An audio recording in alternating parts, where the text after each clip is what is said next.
A woman who learns to sit with herself in silence becomes the most unpredictable force in the room, not because she intends to dominate, but because she no longer needs to silence in a noisy world, is misunderstood. It is often mistaken for weakness, but there is a kind of silence that is not born of suppression but of strength, the kind that doesn't beg to be understood because it already understands itself. This silency is not the absence of words, it is the presence of awareness. It's the stillness that comes after you stop trying to explain your worth. It's the peace that enters when you no longer react to every shift in another person's mood.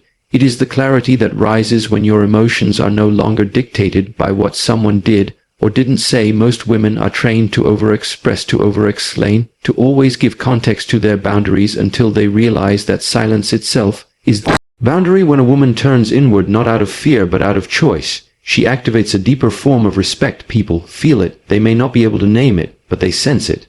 And when you begin focusing on yourself, not in selfishness, but in stillness, everything misplaced starts falling back in place. When a woman begins to truly focus on herself, something profound begins to shift, not just inside her, but in the world around her. It is not merely about self-care routines or momentary retreats from others.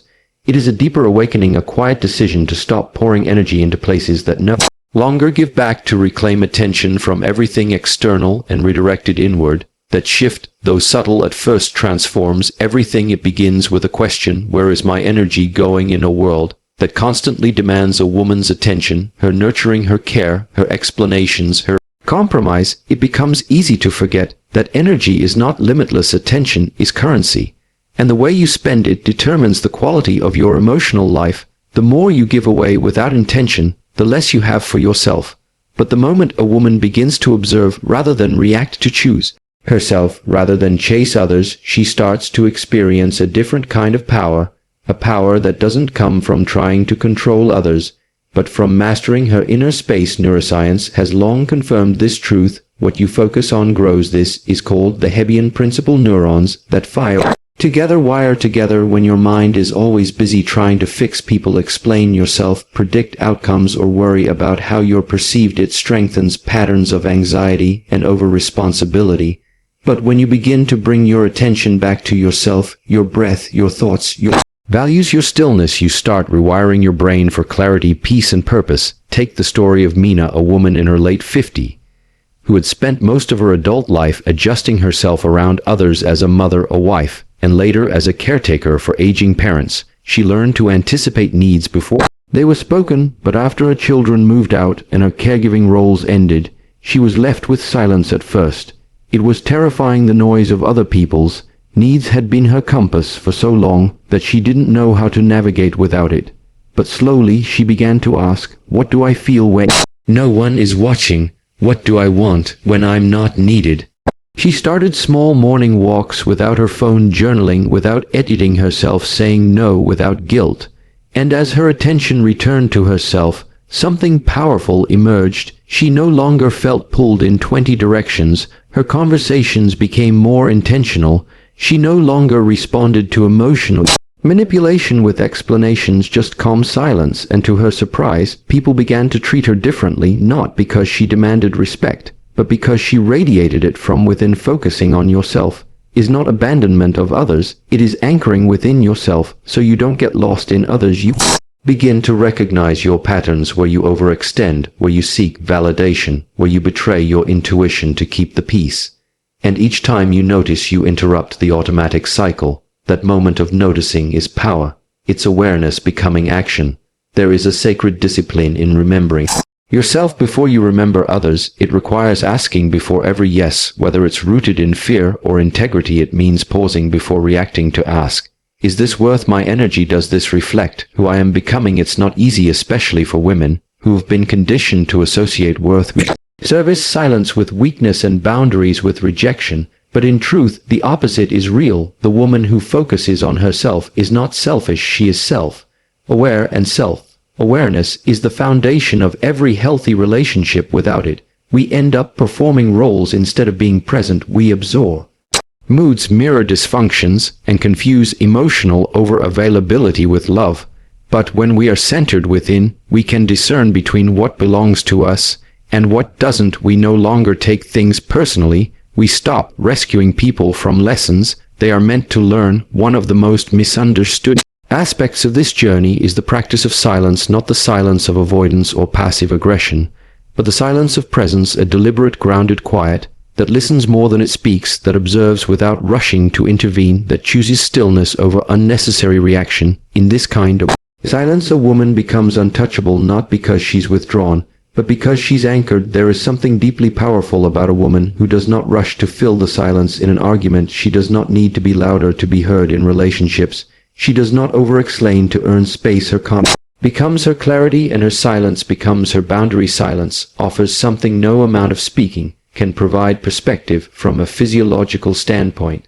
Silence engages the parasympathetic nervous system, responsible for rest, digestion, and deep insight. When we are reactive, we operate from sympathetic nervous system, fight or flight, which narrows our thinking and clouds judgment. But silence restores our access to higher thinking, creativity, and emotional regulation.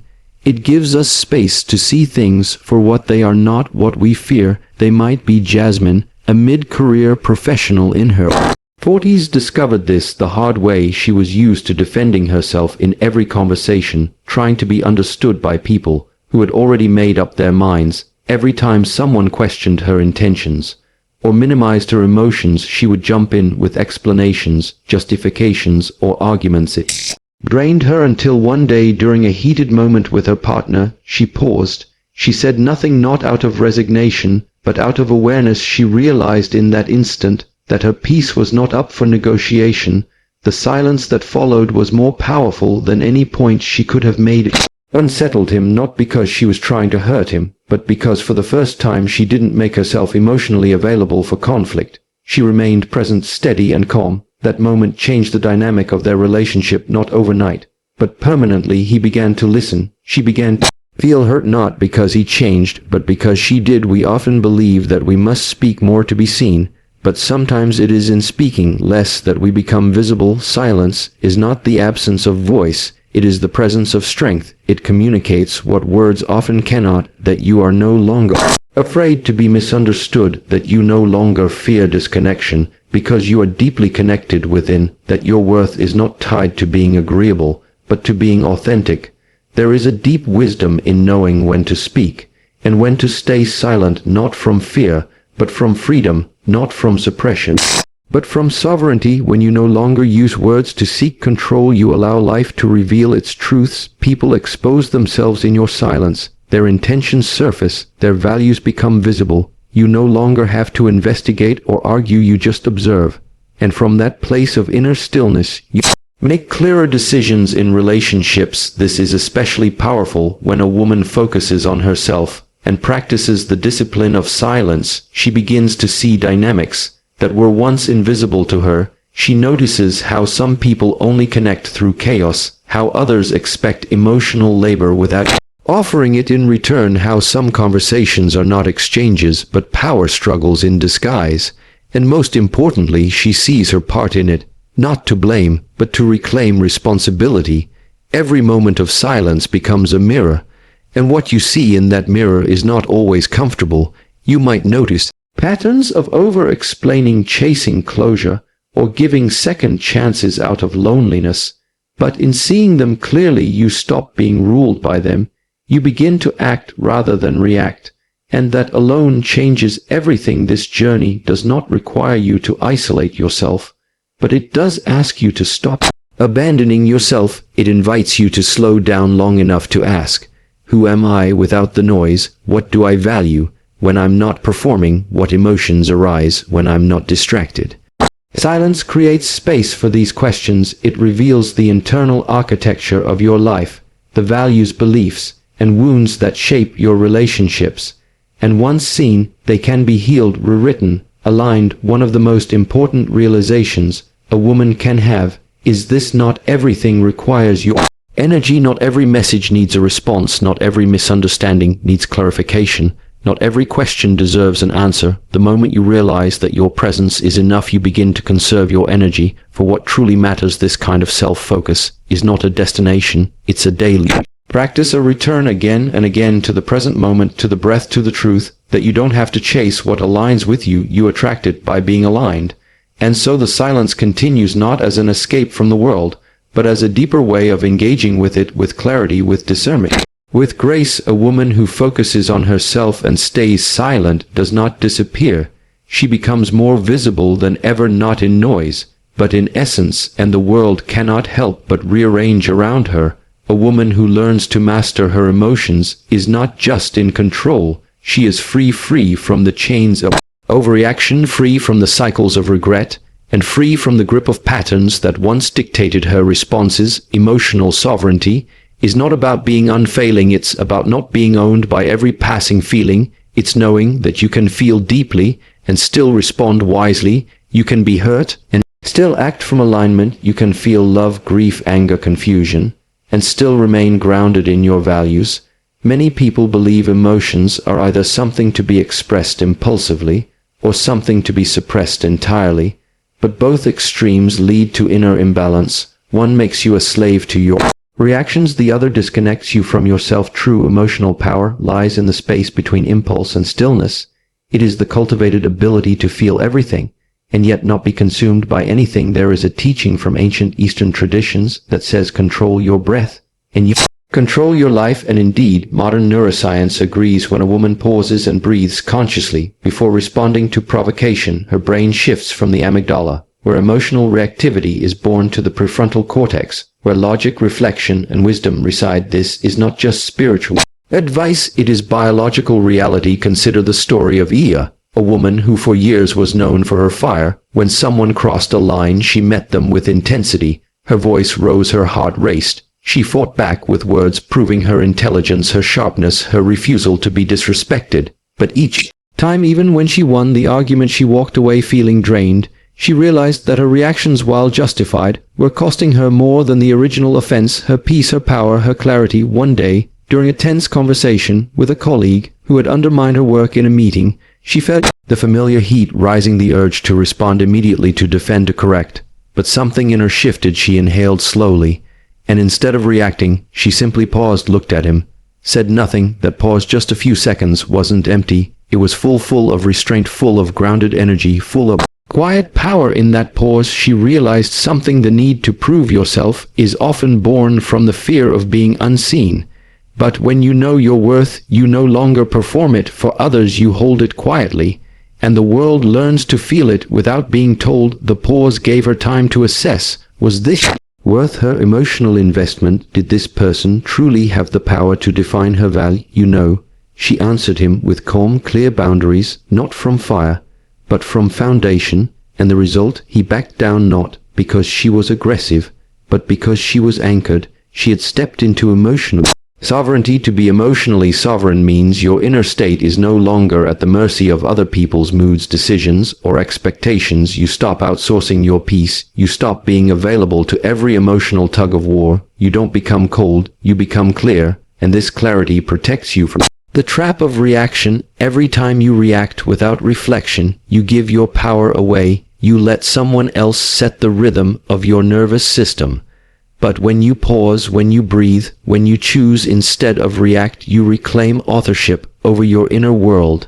This is especially vital in intimate relationships where emotional triggers are most deeply rooted. Partners often mirror each other's wounds. One's insecurity feeds the other's defensiveness. One's silence triggers the other's abandonment. One's need for control collides with the other's need for freedom. Without emotional sovereignty, these dynamics spiral into conflict, misunderstanding, and resentment.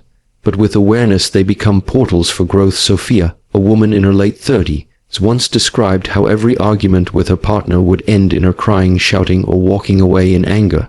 She felt unheard, invalidated, emotionally exhausted. But as she began a daily practice of breath work and emotional journaling, something changed. The next time conflict arose, she noticed her body first, the tightening in her chest, the clenching of her jaw, the quickening of her breath. Instead of reacting, she said, "Give me a moment." She stepped away, not to retreat, but to return to herself. She sat, she breathed. She asked herself not just what she felt, but why she felt it. Was it about him, or something deeper? And then, when she returned, she spoke not from the storm, but from the center of it, the conversation that followed was. First, they'd had in months that didn't end in emotional chaos. It wasn't perfect, but it was present. Emotional sovereignty is not achieved by force. It is practiced through daily attention, through the habit of awareness, through the discipline of self-honesty. It is cultivated in quiet moments when no one is watching, where you choose to observe rather than indulge the narrative. You choose to breathe instead of blame, to inquire instead of accuse. And this kind of presence doesn't just benefit your relationships with others, it deepens your relationship with yourself. You begin to trust yourself more. You stop second-guessing every decision. You no longer need to crowdsource your worth or use someone's love as proof of your value. You begin to carry yourself with a quiet assurance, one that says, I know who I am, I know what I feel, and I will no longer abandon myself for comfort or approval. This leads naturally into another kind of transformation, the power of embodied stillness. Not only does a woman's emotional mastery radiate through her words or lack of them, but it speaks even more loudly through her presence, through how she moves, how she sits, how she breathes, how she listens, and most importantly, how she holds herself when no one else is holding her. The body is not just a vessel, it is a language. It tells others how to treat you. Before you speak, posture, tone, eye contact, these are not just social cues, they are energetic signatures. They communicate whether you are grounded, scattered, open, or guarded, calm or reactive. When a woman walks into a room with presence, she does not have to announce her strength.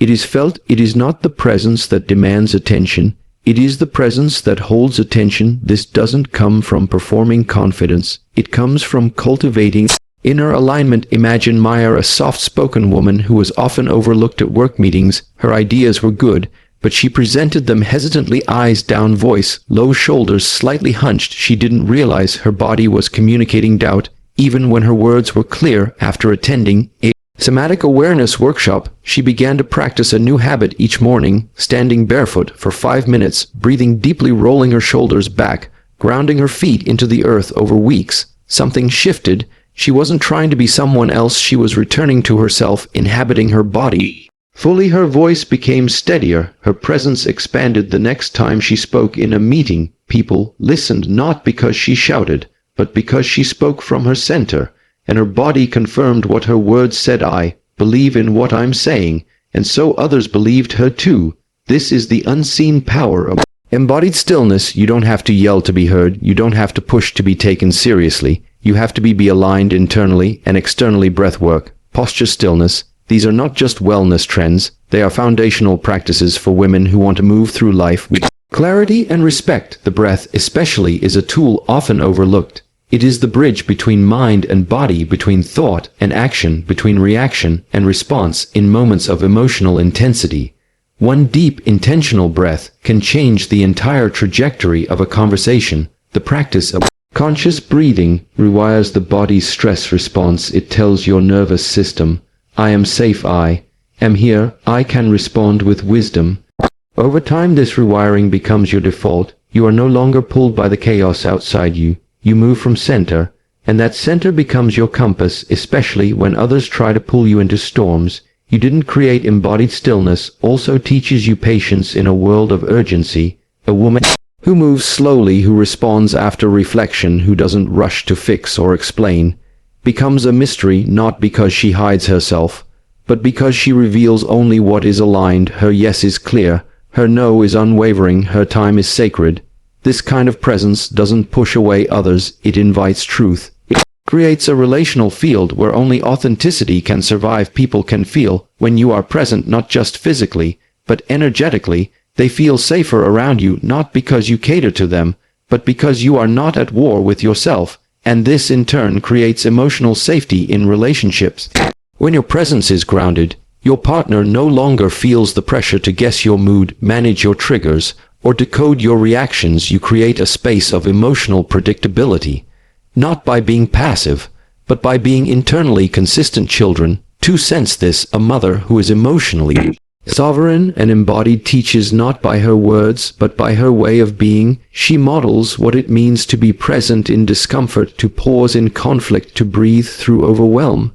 And that example becomes an inheritance more valuable than any advice. To live in this way requires intention. It is not automatic, it must be cultivated, but the reward is immeasurable. Your relationships evolve, your decisions clarify, your energy deepens. You become a quiet force, not for domination, but for peace, not for attention, but for alignment, not to prove but to be. And in that being, others are moved not by what you do but by who you are, because you are no longer just reacting to life, you are responding to it from a place of inner truth. And that truth becomes the most powerful thing in the room. Every woman carries within her a rhythm, an energy, a signal that precedes her words and even her actions. Before she speaks, before she responds, even before she enters the room, there is a kind of transmission that takes place. It is subtle, but it is unmistakable. It is her emotional frequency. And the truth is, people don't just hear what you say, they feel who you are. The mirror effect teaches us that relationships are reflections. What we carry inside, we end up projecting outward. What we avoid internally often manifests externally in the people we attract or repel, in the conflicts we repeat, in the silence we endure, and even in the love we accept. When there is inner disorder, chaos seems to find us no matter how much we run from it. But when there is inner peace, things around us begin to quiet down, not because the world changes, but because our relationship with it transforms. Imagine a woman who carries unresolved grief in her heart. She may look composed, even smile in public, but something in her frequency speaks of heaviness without realizing it. She attracts partners who are emotionally unavailable, mirroring back her own disconnect. Or think of a woman filled with self-doubt. She may speak words of affirmation, but her energy subtly communicates hesitation, and so she finds herself in dynamics where her boundaries are tested, her voice is overlooked, her confidence is questioned. This is not to blame, but to awaken. The mirror effect is not punishment, it is revelation. Life keeps showing us through others what we still need to address within. When you begin to center yourself in truth, not performance, not fear, but truth, everything around you becomes clearer, not easier, but clearer. A woman once shared how she kept ending up in relationships where she felt used. Every man she dated seemed charming at first, but would later become cold, controlling, or indifferent. At first, she blamed them. Then she blamed herself, but after deep reflection she realized she was operating from a subconscious belief that her worth was transactional, that love had to be earned through effort. She was overgiving, over-explaining, and overextending herself in hopes of receiving scraps of affection. Her energy was saying, "Please see me," even when her words said, "I'm fine." When she stopped trying to fix others and turned inward, things changed. She began to sit in silence more often, to listen to her own breath, to observe her emotional patterns. She didn't try to be liked. She tried to be honest. She didn't rush into intimacy. She watched people slowly, and she realized something profound. And when she became emotionally consistent with herself, people could no longer manipulate her. She stopped attracting chaos. Her stillness began to act as a filter. The mirror effect doesn't just reveal what is broken. It reveals what is possible. When your internal world is ordered, aligned, and nourished, your relationships become reflections of that harmony. It's not magic, it's resonance. We draw people into our lives who vibrate at a similar emotional level. And as we raise our own frequency, not by pretending, but by healing, our environment begins to shift. People begin to respect your silence because they can feel it's not empty, it's intentional. They feel your no before you even say it. They feel your joy, not because you display it, but because it lives in you. You begin to understand that being centered is the greatest protection you can ever have. It shields you not with walls, but with presence. This is why inner work is not a luxury. It is the foundation. The woman who invests in her internal world, the one who examines her stories, clears her energy, and returns to herself again and again, builds a life that reflects peace. She no longer begs for connection, she becomes connection. She no longer performs for love, she embodies love. And from that embodiment, she attracts those who are ready to meet her, not just in romance, but in friendship, in family, in community. This inner alignment requires discipline. It means choosing to pause before reacting. It means walking away from what disrupts your peace, even if it's familiar. It means being willing to feel uncomfortable truths rather than escape into distractions. But the reward is clarity. You begin to trust yourself more. You stop second guessing your instincts. You no longer tolerate energy that drains you because You're too aligned to pretend anymore. Even in solitude you feel connected, because you're no longer seeking from outside what you now generate from within. That shift is everything. It's the difference between chasing and attracting, between noise and resonance, between being pulled in 1,000 directions and standing firmly in one still. Life has a way of testing this. There will always be people who don't understand your silence, who feel threatened by your presence, who try to pull you back into old patterns. And in those moments you are faced with a choice contract to make others comfortable or expand, to remain true. Sometimes the most powerful move you can make is to pull back, not in resentment, but in realignment. This is what we call strategic withdrawal. It is the conscious decision to step back, to observe, and to allow the truth to reveal itself, not through confrontation, but through distance. There's a saying, when you stop speaking, people reveal who they are. It's not just a poetic idea. It's a psychological reality.